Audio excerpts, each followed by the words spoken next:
ये है कि सरकार अगर बेशर्म हो जाए तो कौन क्या कर ले। भाई ये बताओ मुझे, जब वो औरतें वहाँ पर जो है उस मलबे के ढेर के सामने एजिटेशन के तौर पर खामोशी के साथ बैठी हुई अपना धरना दे रही थी, तो क्या ज़रूरत थी पुलिस वालों को वहाँ जाके लठ चलाने की? उन पर क्यों बजाया औरतों पे लठ?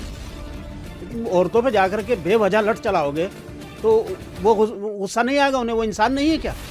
मैं इतनी देर से जो कह रहा हूँ, मैं यही तो कह रहा हूँ कि ये लोग इस मुल्क को खंड खंड करने पर जा रहे हैं। देखिए 25-30 करोड़ मुसलमानों को अगर आप ये चाहते हैं कि हम ताकत से और लठ से और गोली से और बंदूक से दबा लेंगे, तो भूल जाना इस बात को, जिस दिन मुसलमान ने ये मरना तय कर लिया कि हम मरने के लिए सड़क पे आ रहे हैं, जान लेना इस बात को। योगी क्या 1 लाख योगी भी खड़े हो जाएंगे तो खाक हो जाएंगे।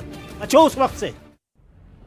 ये 25-30 करोड़ मुसलमान जो है तो ये मट्टी के पुतले नहीं है बने हुए। करो, अगर तुम इस ताकत के बलबूते पर इतनी धौंस दिखा रहे हो तो याद रखना कि तुम अपनी ताकत के नशे में खुद चूर होकर के मट्टी में मिल जाओगे। तुमने देखिए कर्फ्यू तो पूरे मुल्क में लगा हुआ है। अगर आप देखें तो वहाँ ठीक है कि वहाँ जो है ज़रा ज़ाब्ते में कर्फ्यू लगा दिया गया, और वहाँ जो है जिस तरह से जुल्म किया कि मस्जिद तोड़ दी, मदरसा तोड़ दिया, फिर वहाँ औरतों पे लठ चलाया और बच्चों पे लठ चलाए, तो और उसके बाद जो है कर्फ्यू लगा दिया। तो चूँकि भाई अब सरकार है, मुसीबत ये है कि सरकार अगर बेशर्म हो जाए तो कौन क्या कर ले। फिर बता रहे हैं 100 से ज़्यादा पुलिस वाले जख्मी हैं। चाहे 200 बताने लगो। भाई ये बताओ मुझे, जब वो औरतें वहाँ पर जो है उस मलबे के ढेर के सामने एजिटेशन के तौर पर खामोशी के साथ बैठी हुई अपना धरना दे रही थी, तो क्या ज़रूरत थी पुलिस वालों को वहाँ जाके लठ चलाने की? उन पर क्यों बजाया औरतों पे लठ? तो तुम औरतों पे जाकर के बेवजह लठ चलाओगे तो वो गुस्सा नहीं आएगा उन्हें? वो इंसान नहीं है क्या? आदमी नहीं है क्या? वो पेड़ पौधे हैं क्या?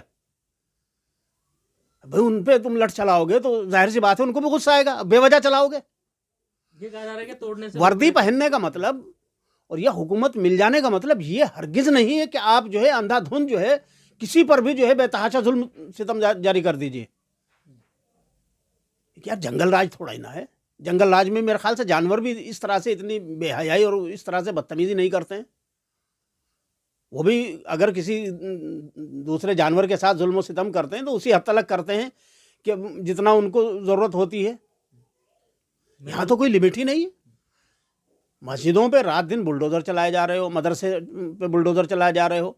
कोर्ट कह रही है कि डिमार्केशन करके दो, पैमाइश करके दो, मस्जिद मदरसे की, खानका की और उसकी दरगाह की और कब्रिस्तान की डिमार्केशन करके दो, पैमाइश करके ज़मीन उनके हवाले करो, और तुम जो है उजा करके रात रात उस पर बुलडोज़र चलवा दे रहे हो, और कोई पूछने वाला नहीं है, कोई तुम्हें कहने सुनने वाला नहीं है। इसका मतलब यह है कि अगर हुकूमत तुम्हारे हाथ में आ गई है तो तुम जो चाहे करोगे।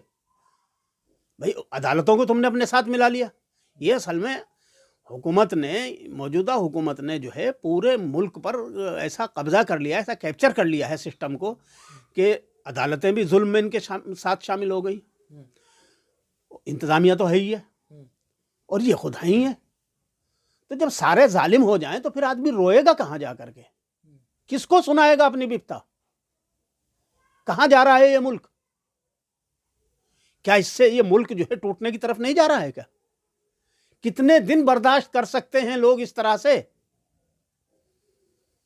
ये सोचने वाला सवाल है बहुत गंभीरता के साथ में, क्योंकि आतंक जिस तरह से इन्होंने फैलाया हुआ है, हुकूमत जिस तरह से आतंक फैला रही है और बिल्कुल गैर कानूनी, शुरू से आप देख लीजिए, कहीं मस्जिद, कहीं मदरसा, कहीं मुसलमानों का महल्ला, कहीं दुकान, कहीं घरों पे छापेमारी, कहीं भीड़ के ज़रिए जो है मॉब लिंचिंग, ये सारा तमाशा जो है। अच्छा, फिर मुसलमान पर आकर के कोई भी हमला कर दे, मुसलमान की मस्जिद पे को आके बुलडोज़र से डिमोलिश कर दे, मदरसे को डिमोलिश कर दे, मुसलमानों का कुछ भी कर दे, कोई सुनवाई नहीं। कोई अगर FIR दर्ज हो भी जाएगी तो उस पर कोई कार्रवाई नहीं। और वो एक मौलाना अजहरी ने किसी का नाम नहीं लिया था, उसने सिर्फ ये कहा था कि कुत्तों का राज है। राज भी नहीं कहा था, बल्कि कहा था कुत्तों का दौर है। उसके खिलाफ जो है ऐसी एक लख्त जो है, एक नहीं 2-2 FIR दर्ज हो गई, पकड़ करके जो है उसको जो है वहाँ वो SIT लेकर के चली गई। अरे भाई क्या है ये तमाशा कि एक तरफ जो है लोग भगवा पहन करके ये कह रहे हैं कि मदरसों को डिमोलिश कर दो, मस्जिदों को डिमोलिश कर दो, इनकी औरतों को पकड़ के ये करो, इनके मर्दों को पकड़ के ये करो, इनके लोगों को इस तरह से मार दो, नमाज बंद कर दो। नमाज बंद कर दो, नहीं भाई, कि लाखों की तादाद में इनको कत्ल करना पड़ेगा, इनको मारना पड़ेगा। ये बिल्कुल कहा खुल्लम, अरे खुल्लम खुल्ला। वो क्या है, वो धर्म सभा में ये कहा गया, हरिद्वार में वीडियो मौजूद है, दिल्ली में कहा गया। हथियार उठाने की बातें करी जा रही, उन पर कोई कार्रवाई नहीं। वो बड़े शांति का पैगाम जैसे दे रहे हैं पुलिस की नज़र में और इंतज़ामिया की नज़र में, सिक्योरिटी एजेंसियों की नज़र में। मसला क्या है कि जब सारे जालिम बन जाएंगे, सिक्योरिटी एजेंसियां, पुलिस, इंतज़ामिया, हुकूमत, अदालत, जब सारे जालिम हो जाएंगे तो फिर आदमी अपने जुल्म की, अपने मुसीबत का रोना किसके पास जाएगा रोने के लिए? और जब आप मुसलसल ऐसा करते रहेंगे तो लोग कब तक बर्दाश्त करेंगे? क्या आप इस मुल्क को फ़लस्तीन बनाना चाहते हो? अगर फ़लस्तीन बनाना चाहते हो तो सोच लो, समझ लो कि इस मुल्क में रहने वाले लोगों का क्या हशर हो जाएगा, और क्या भारत इस तरह की सूरत हाल को बर्दाश्त करने का मिजाज रखता है? क्या आप जो है पाकिस्तान का हवाला दे करके या किसी और का हवाला दे करके इस तरह की बेहूदगी हिंदुस्तान में आप जो है धर्म के नाम पर उन्माद फैला करके मुसलमानों को और दूसरी अक़लियतों को और दलितों को आप जो है रौंदना चाह रहे हो या रौंदने के रास्ते पर जा रहे हो, तो क्या आप इस मुल्क को तोड़ने की साजिश में नहीं कर रहे हो? बिल्कुल साफ साफ मैं देख रहा हूँ कि इस मुल्क को तोड़ने की साजिश जो है आरएसएस की हुकूमत की सतह पर की जा रही है। और जितना आरएसएस की तंजीमें हैं, और इन्होंने बदकिस्मती इस मुल्क की यह है कि इन्होंने अपने साथ इस साजिश में अदालतों को भी मुलविस कर लिया है, एजेंसियों को भी मुलविस कर लिया है, इंतज़ामिया तो है ही है इनके अंडर। तो मेरे भाई, अगर ये मुल्क को बचा के रखना है तो होश के नाखून लेने पड़ेंगे। अभी मुस्लिम पर्सनल लॉ बोर्ड ने भी जो है मीटिंग की, उसका भी कोई नतीजा निकलता हुआ दिखाई नहीं दिया। कल मौलाना तौकीर रजा ने भी दिल्ली में प्रेस कॉन्फ्रेंस की और कहा कि हम जेल भरो आंदोलन शुरू कर रहे हैं। देखिए, क्या करें? सवाल ये है भाई, पहले क्या होता था जमहूरी हुकूमतों में? ये जब कहते हैं ना कि साहब हम जो है सब दुनिया की सबसे बड़ा लोकतंत्र है, हम दुनिया की सबसे बड़ी जमहूरियत भारत है, मैं कहता हूं कि ये बहुत बड़ा झूठ है। इस वक्त दुनिया की सबसे बड़ी तानाशाही का नाम इस वक्त भारत है। दुनिया में सबसे बड़ी तानाशाही अगर कहीं की धरती पर है तो वो भारत में है। कैसे? ऐसे है। लोकतंत्र का मतलब क्या होता है? लोकतंत्र का मतलब ये होता है कि लोकतंत्र में अगर हुकूमत कुछ गलत कर रही है या कोई और कुछ गलत कर रहा है तो लोग उसके खिलाफ आवाज़ उठाते हैं, हुकूमत उस आवाज़ पर ध्यान देती है और उस पर एक्शन लेती है। लेकिन यहाँ पर ऐसा कुछ भी नहीं है। हुकूमत और हुकूमत को सपोर्ट करने वाले जितने भी तत्व हैं, जितनी भी तंजीमें हैं, जितने भी तथाकथित धार्मिक ग्रुप हैं और जितने भी जलाने, नफरत फैलाने और तशद्दुद करने वाले जितने भी ग्रुप हैं, जितने भी संगठन हैं, वो सब कुछ भी करते रहें, हुकूमत के कान पर जूं नहीं रेंगती। कोई कितना विपक्ष पार्टियां बोलती रहें, हमारे सामाजिक संगठन बोलते रहें, मुसलमानों की तंजीमें बोलती रहें, उलमा बोलते रहें, पर्सनल लॉ बोर्ड बोलता रहे या कोई भी कुछ भी बोलता रहे, हुकूमत जो है बेशरम हो चुकी है। उसने ये तय कर लिया है कि इस मुल्क को तोड़ना है। वो इस मुल्क को जो है हज़ारों साल पहले की उसी संस्कृति पे ले जाना चाहते हैं जहाँ जात बिरादरी से, जहाँ जो है ऊंच नीच से, जहाँ जो है ब्राह्मण जो है वो दिमाग से पैदा हुआ, वो मुख से पैदा हुआ, वो अपर है, जहाँ छतरी जो है वो राजकाज वाला है, वो बीच का है, और उसके बाद जो है वैश्य है, और फिर बाकी सब जो हैं वो शूद्र हैं, वो मलीच हैं। ये उसी सिस्टम को मनुस्मृति के लाना चाहते हैं और उसी के लिए जो है ये मुल्क को तोड़ने की कगार पर ले जा रहे हैं। तो ऐलान कर देना, अब तो राम मंदिर भी बन गया। वो ऐलान बगैर ऐलान करे हुए वो काम कर रहे हैं।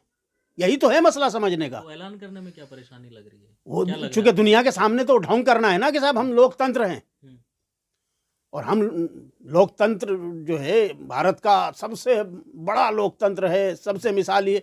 तो ये ढोंग करके इसके पीछे जो है ये सारा कुकृत्य किया जा रहा है। संविधान का राज इस देश में पिछले 8 साल से कहीं नहीं है, कानून का राज इस देश में कहीं नहीं है। इस देश में लाकानूनियत है, अंधा कानून भी नहीं रहा है।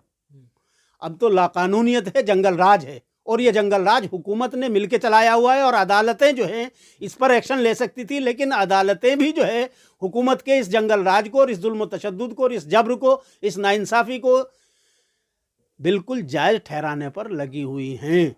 आपके सामने मिसाल है बाबरी मस्जिद की, आपके सामने मिसाल है दूसरी बनारस की ज्ञानवापी मस्जिद की, कि वहाँ भी जो है मस्जिद के तहखाने में जहाँ कभी पूजा नहीं हुई, उसको भी जो है एक ऐसे जज ने जो उस दिन रिटायर होने जा रहा था, ये सारी उम्र जो है बैठे रहते हैं, और उसके बाद आखिरी दिन या आखिर दौर में जो है जाते जाते जो है इन्हें सारे फितने बोने की सूझती है।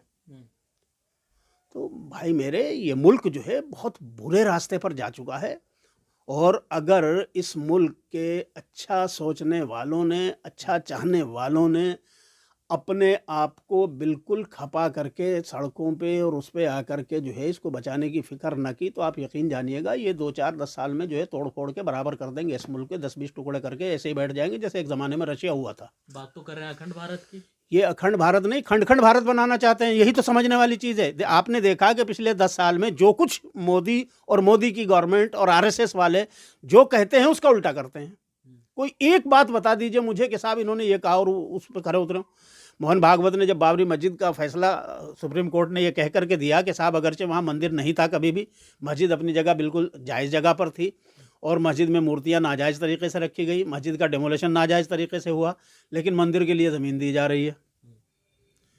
अब वो क्यों दी जा रही है, किस लिए दी जा रही है कि साहब लोगों की भावना जुड़ गई, तो भाई भावना तो कल को किसी और चीज़ से भी जुड़ जाएगी, जिससे भावना जुड़ती चल जाएगी, आप देते चले जाएंगे। तो ये अदालत का जुल्म था। लेकिन इस जुल्म के फैसले के आने के बाद भी मोहन भागवत ने कहा था कि अब इसके बाद कोई नहीं झगड़ा होगा इस तरह का, किसी भी जो है उस पर जो है सबको चुप हो जाना चाहिए फला। लेकिन आपने देखा उसके फ़ौरन बाद जो है ज्ञानवापी और मथुरा शुरू हो गए, और अब जो है मोहन भागवत के दाएं बाएं के आगे पीछे के सारे जो है वही। अब योगी तो कल परसों जो है खड़ा होकर के वहाँ यूपी विधानसभा में भी कह रहे हैं, बोल तो रहे हैं वो, हाँ, 3 ही तो मांग रहे हैं कि 3 ही तो मांग। देखिए इन लोगों की ज़बान का और को उसने इन 5 लोगों की 5 जबान, मांगे थे, 5 ना ना, 9 मांगे थे, नहीं दिए तो महाभारत हो गई। हाँ किस तो तरफ से महाभारत की धमकी दे रहा है ना योगी। मैं क्या कह रहा हूँ, मैं इतनी देर से जो कह रहा हूँ, मैं यही तो कह रहा हूँ कि ये लोग इस मुल्क को खंड खंड करने पर जा रहे हैं। देखिए 25-30 करोड़ मुसलमानों को अगर आप ये चाहते हैं कि हम ताकत से और लठ से और गोली से और बंदूक से दबा लेंगे, तो भूल जाना इस बात को, जिस दिन मुसलमान ने ये मरना तय कर लिया कि हम मरने के लिए सड़क पे आ रहे हैं, जान लेना इस बात को, योगी क्या 1 लाख योगी भी खड़े हो जाएंगे तो खाक हो जाएंगे, इस जमीन में ध्वस्त हो जाएंगे, नहीं बचेगा कोई भी। लेकिन बचो उस वक्त से। ये 25-30 करोड़ मुसलमान जो है कोई ये मट्टी के पुतले नहीं है बने हुए कि इनमें जो है तुम्हें एक लात मारोगे और वो सारे जो है वो सरयू नदी में बहते चले जाएंगे। होश के नाखुन लो। अगर देश का तुम्हें इख्तिदार मिला है, देश को चलाने का तुम्हें पावर्स मिले हैं, तो इसको देश को चलाने का काम करो, देश को तोड़ने का और खंड खंड करने की ये हिमाकतें ना करो।